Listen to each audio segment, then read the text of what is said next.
What did you think of the Tony Hinchcliffe roast? Trump on Trump. I just thought everyone really overreacted.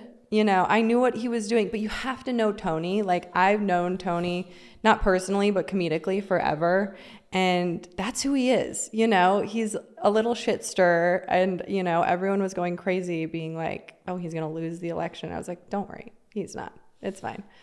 Like, I don't think you guys realize how many people don't want Kamala in office. Like, like, you'll be fine. Yeah.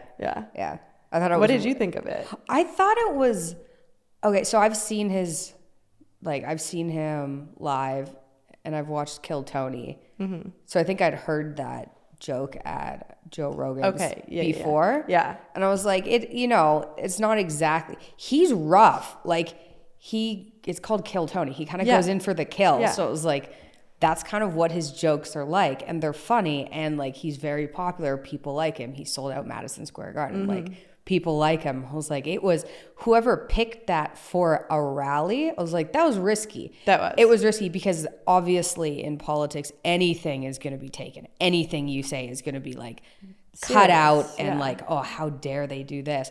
But I mean, I don't know. I thought it was entertaining, I suppose. I mean, listen, yeah, you do have to, and that's the thing is a lot of people don't have a sense of humor about politics, especially. Yeah. Like, people are so serious about it. So it's like, yeah, maybe that wasn't the right venue for him. But, but you live and you learn. Didn't do anything anyway. Yeah, no, exactly. Yeah, he skated through that. Yeah. How do you think? Did you watch Trump on everybody's podcast, like Joe Rogan's, Theo Vaughn's? Or any of the clips or anything? Or JD Vance?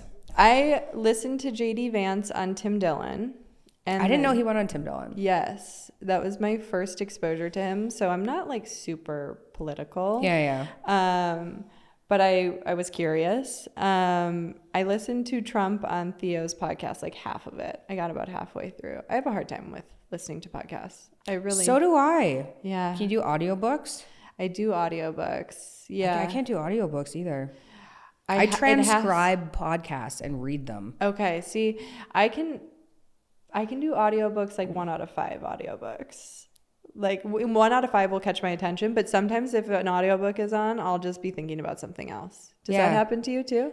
Yeah. Yeah. I was like, is it a brain problem? I don't know what it is. People are like, yeah, I can listen to audiobooks in like 2 times the speed. It's a really easy way to get information. Yeah. Like, I just instantly tune it out. Yeah.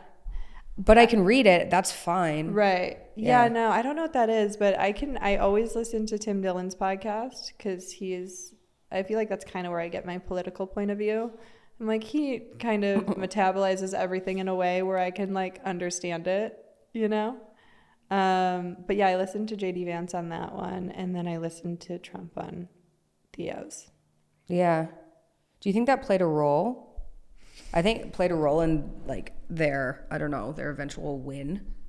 I think so. To a different audience. I think it would be silly to undermine the mob that is Theo Vaughn's fans, Joe Rogan's fans.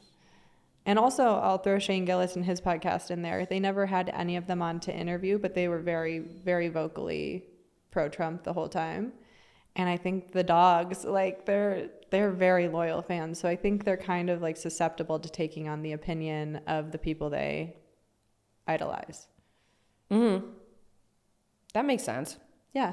Yeah, I think it was silly. Have you noticed, I guess, living in California, any change in media since the election? I know you're not super political.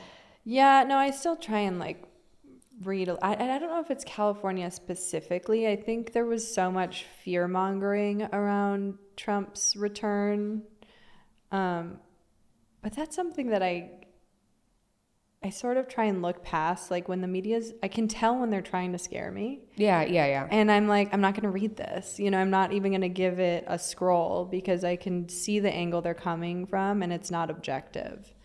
So I don't know how much, if the media's changed. I don't know. I know California is going to be, you know, eternally liberal. So I don't think a ton will change. But on the flip side of that, I will also say when I was walking around Beverly Hills, there was teenagers walking around with Trump Trump flags. Is this after the election? Before. Oh, really? And that's when I knew he was going to win, because I was like, oh boy. I was like, if the kids in Beverly Hills want Trump, Trump's winning. But I think there's a real, I think LA and California will always be liberal, and I don't inherently have anything wrong with that, except when it impedes everyone's safety. It's like when we're going so far left that we're not safe, and the taxpayers, we're paying, taxes out the ass.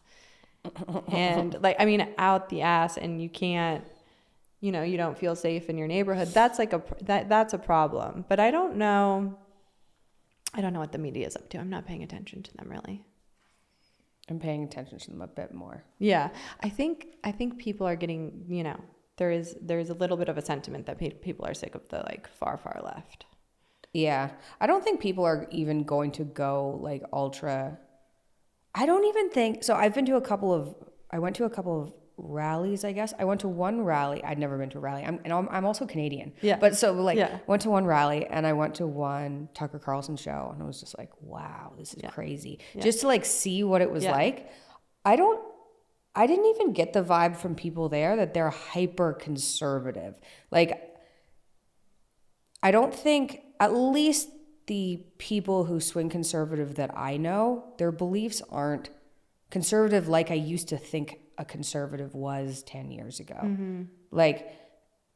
I went to the show with Tucker had Russell Brand on stage with no shoes on, cross-legged. Mm-hmm. And it was just the weirdest combination of people. It was a bunch of it was pretty much middle-aged women, a lot of women, watching a conservative and a hippie talk on stage. It was just I don't know what's going on. It was what the was that weirdest conversation like?